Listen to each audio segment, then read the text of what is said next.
Chirala YCP అభ్యర్థి ఆమంచి కృష్ణమోహన్ పై పోలీసులు case నమోదు చేశారు. వేటపాలెం మండలం పందిండుపల్లిలో ఆమంచి కృష్ణమోహన్ కార్యకర్తలతో సమావేశం ఏర్పాటు చేశారు. అయితే సమావేశం నిర్వహించవద్దని పోలీసులు చెప్పడంతో ఆమంచి గొడవకు దిగారు. దీంతో తమ విధులకు ఆటంకం కలిగించారంటూ ఆమంచిపై కేసు పెట్టారు పోలీసులు. పూర్తి డీటెయిల్స్ మా ప్రతినిధి శంకర్ మనకు అందిస్తారు.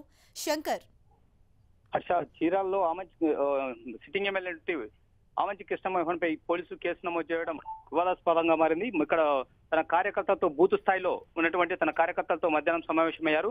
ఈ సమావేశం అయినంత అనంతరం ఇక్కడ పోలీసులు అక్కడ కొన్ని అనధికార సమాచారం మేరకు అక్కడ చేరుకోవడం జరిగింది. అక్కడ చేరుకున్న తర్వాత వాళ్ళు ఆమంచి కృష్ణమోహన్ ని సమావేశం నిర్వహించొద్దని అడ్డుకోవడం జరిగింది. అడ్డుకున్న నేపథ్యంలో ఆమంచి కృష్ణమోహన్ కి ప్లస్ అక్కడ ఉన్న సిఐకి వీరిద్దరి మధ్య వాదోపాదనలు చోటు చేసుకున్నాయి. ఈ వాదోపాదనలు చోటు చేసుకున్న నేపథ్యంలో పోలీసులు అతనిపై కేసు నమోదు చేయడం జరిగింది. తన విధులకు ఆటంకం కలిగించాడు అనే నేపథ్యంలోనే ఇక్కడ పోలీసులు కేసు నమోదు చేసినట్టు కూడా తెలుస్తుంది. అయితే ఈ పోలీసులు కేసు నమోదు చేసిన పరిస్థితులపై ఆమంచి కృష్ణమోహన్ ఆగ్రహం వ్యక్తం కావడం జరిగింది. ఈ ఆగ్రహం వ్యక్తం చేసిన నేపథ్యంలో సంఘటనకు ఏదైతే దారితీశాయో ఈ పరిస్థితులను ఓవరాల్ గా తాను ఎలక్షన్ కమిషన్ దృష్టికి తీసుకుపోతున్నాను.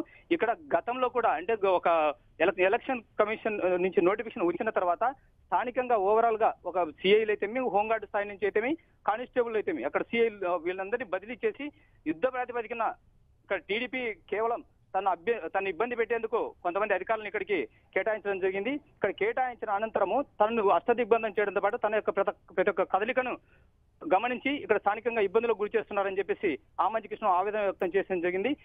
ఈ విషయంపై స్థానికంగా జరుగుతున్న పోలీసులకు తనకు జరుగుతున్న సంఘర్షణపై గతంలో పలు పర్యాయాలు నేను డైరెక్ట్ ఎస్పీ దృష్టికి తీసుకెళ్లి అక్కడ ఫిర్యాదు చేసినా కూడా పరిస్థితులు అనేవి మార్పు కనబడలేదు. దీంతోనే ఇక్కడ పోలీసుల తీరు అనేది ప్రస్తుతం చూసినట్టు ఇంకా పెచ్చుమిరిపోతుంది. ఈ సంఘటన మొత్తం ఓవరాల్ తాను ఎలక్షన్ కమిషన్ దృష్టికి తీసుకుపోతున్నాను. గతంలో కూడా ఒకటి రెండు సార్లు ఎలక్షన్ కమిషన్ దృష్టికి తీసుకుపోయాను. అందుకే ఇక్కడ జిల్లాలో కూడా అదనపు ఐపీఎస్ అధికారిని కూడా కేటాయించడం జరిగిందని చెప్పేసి కూడా చెప్పడం జరుగుతుంది. మరికొద్ది గంటల్లో కూడా ఎలక్షన్ కమిషన్ కలిసే అవకాశం ఉంది. రేపు ఏం జరుగుతుందనే కూడా తెలుస్తుంది. ఇప్పటికే జిల్లా ఎస్పీని కూడా బదిలీ చేసినట్టు కూడా ఇప్పుడు ప్రస్తుతం ఫ్లాష్ న్యూస్ అనేది మనకు అందుతుంది.